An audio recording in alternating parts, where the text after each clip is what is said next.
For the repair of the Alfa Laval EPC 50 OP board, the following procedures were necessary: replacement of various electronic components and general cleanup of the unit. For testing, we add a 24-volt DC power supply. As soon as we turn it on, the unit reacts and the screen lights up.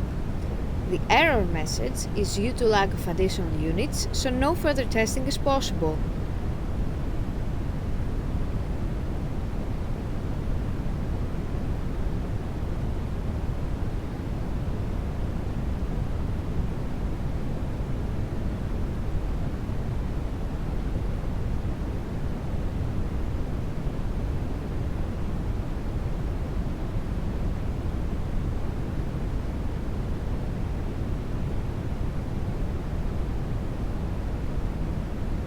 It is now clear, working successfully, and is ready to be delivered to the customer.